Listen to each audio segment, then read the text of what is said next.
Bienvenidos a la cobertura más candente y profunda de la Major League Baseball, una temporada 2025 que ha trascendido lo deportivo para convertirse en un análisis sociológico y económico del juego moderno. Un año donde la polémica ha pesado más que las métricas frías y donde el eco de una caja de Pandora abierta resuena desde la costa este hasta el Pacífico. Todo gracias a un comentario aparentemente inocente que desató una tormenta de proporciones históricas. Estamos hablando, por supuesto, de la implosión de los New York Mets y las palabras punzantes de Nick Castellanos, el jardinero estelar de los Philadelphia Phillies, cuyas declaraciones en el popular podcast Foul Territory no solo señalaron el fracaso de una franquicia multimillonaria, sino que también pusieron de relieve las distorsiones estructurales que un contrato faraónico puede imponer en la dinámica de un equipo.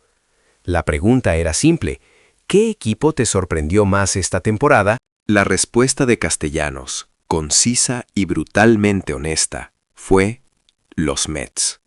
Y a partir de ahí, la conversación se desvió hacia un territorio peligroso: la justificación del salario frente al rendimiento colectivo, la edad, el impacto económico de la construcción de equipos y, en última instancia, la personalidad de las estrellas en el centro del huracán. Francisco Lindor, la superestrella puertorriqueña de los Mets, quien a pesar de un rendimiento individual soberbio, no logró guiar a su equipo a los playoffs con su contrato de $765 millones, aún pesando como una losa sobre la nómina.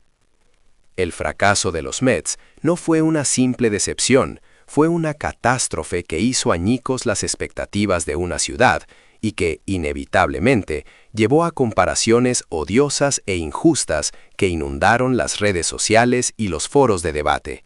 La más recurrente: él no es Ohtani.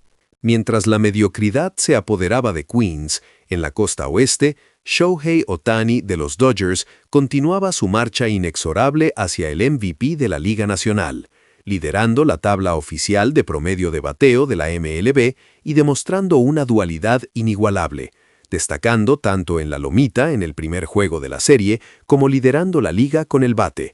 Un fenómeno que, querámoslo o no, sirve como el estándar dorado e inalcanzable contra el cual se miden hoy todas las inversiones de alto riesgo. La alusión de Castellanos a los Mets no fue un ataque personal, sino un reflejo directo de la incapacidad de la organización para cumplir con las expectativas del playoff, a pesar de la inversión masiva en Lindor y la plantilla circundante, ilustrando crudamente la realidad de la MLB moderna, donde el dinero y los resultados a menudo caminan por senderos divergentes. La caída en picado de los Mets durante la segunda mitad de la temporada fue dramática, culminando en un final de campaña doloroso y que se sintió aún más impactante dado el calibre de su desarrollo de plantilla, el poder de su marca, las expectativas de la ciudad y la experiencia del año anterior, todo lo cual presagiaba un avance cómodo a la postemporada. Los ecos de la frustración se hicieron sentir incluso en la narrativa de otras franquicias.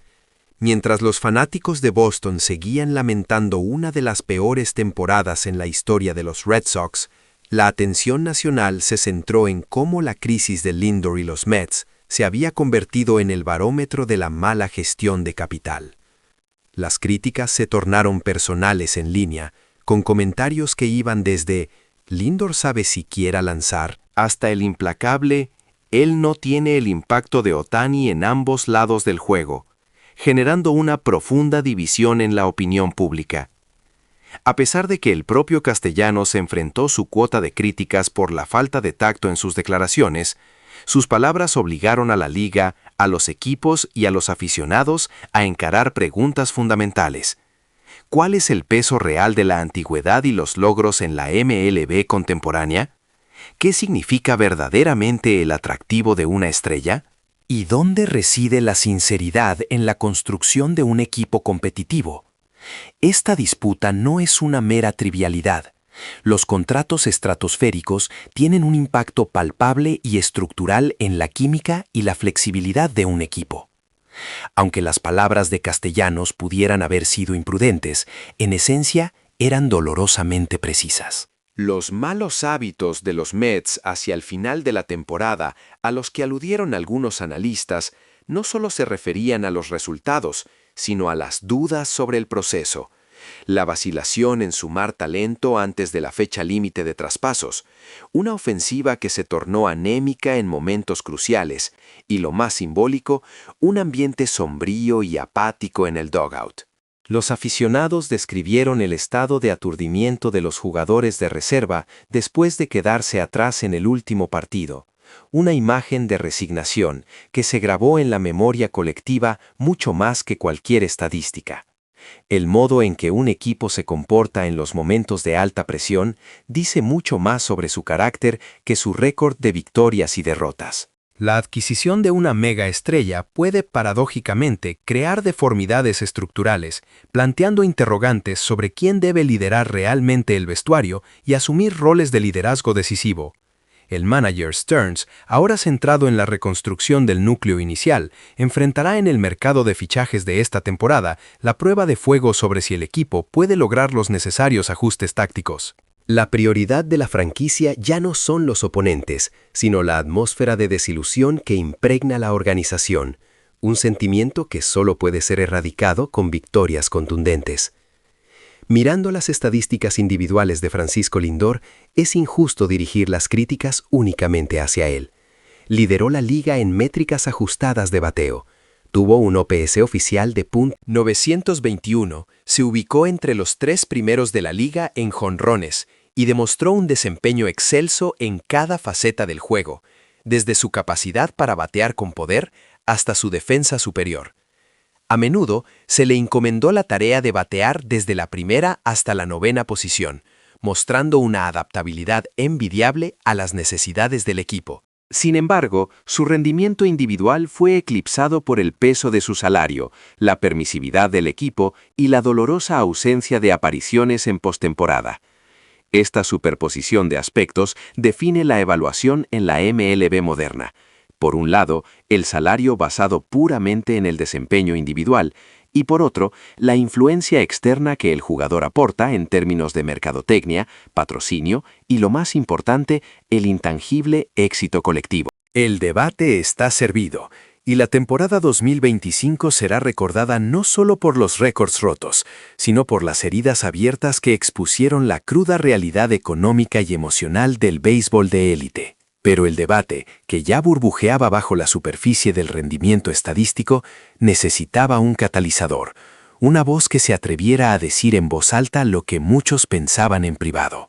Ese catalizador llegó a través de la boca de Nick Castellanos, el jardinero de los Phillies, durante su aparición en el popular podcast deportivo Foul Territory. La pregunta, formulada tras la eliminación de los Mets de la postemporada, parecía inocua. ¿Qué equipo te ha sorprendido más negativamente esta temporada? Sin dudarlo, Castellanos apuntó directamente a Queens, y fue su razonamiento, más que la elección del equipo, lo que encendió la pólvora. Él no se centró en los números individuales de Francisco Lindor, que estadísticamente eran impresionantes, sino en el fracaso sistémico. Su comentario no fue un ataque personal, sino una fría evaluación de la aritmética del béisbol moderno. Una inversión colosal, cercana a los $765 millones, que no compró un billete a octubre, es, objetivamente, un fracaso, sin importar cuánto batea el campo corto. Lo que hizo que la respuesta de Castellanos resonara con tanta violencia fue su alusión implícita al elefante en la habitación, el desequilibrio creado por la inmensidad del contrato de Lindor. A pesar de que la estrella puertorriqueña lideró la Liga Nacional en categorías clave como el promedio de bateo y OPS, y se mantuvo como un candidato firme al MVP, la narrativa colectiva lo consumió. Las redes sociales se inundaron rápidamente de comparaciones despiadadas que apuntaban a la estrella de los Dodgers, siendo la más recurrente, «Él no es Ohtani» y «¿Lindor siquiera lanza?». La discusión dejó de ser si Lindor era bueno, pues obviamente lo era, sino si su valor económico, su salario desorbitado, justificaba la distorsión estructural que generaba en el roster. Castellanos, con su franqueza imprudente, había abierto una caja de Pandora, forzando a la liga a confrontar una verdad incómoda. La estrella, por muy brillante que sea, no puede compensar las carencias del equipo en su conjunto, especialmente cuando las malas costumbres del club se manifiestan en los momentos cruciales. El colapso de los Mets en la segunda mitad, la evidente falta de bateo oportuno, el banco gélido y esa imagen simbólica de los jugadores de reserva mirando al vacío tras la derrota final, subrayó que el problema iba más allá de las estadísticas personales. El debate desatado por Castellanos y centrado en la figura de Lindor no era sobre si el jugador merecía su salario individual por rendimiento, sino sobre la autenticidad en la construcción de un equipo, la verdadera importancia del liderazgo y el hecho ineludible de que, en el béisbol moderno, la inversión colosal requiere una victoria colectiva igual de colosal. Y en ese sentido, la temporada 2025 de los Mets, a pesar del brillo individual de su estrella mejor pagada, fue una dolorosa lección de que el dinero, por sí solo, no puede comprar la gloria ni la cohesión necesaria para alzar un trofeo.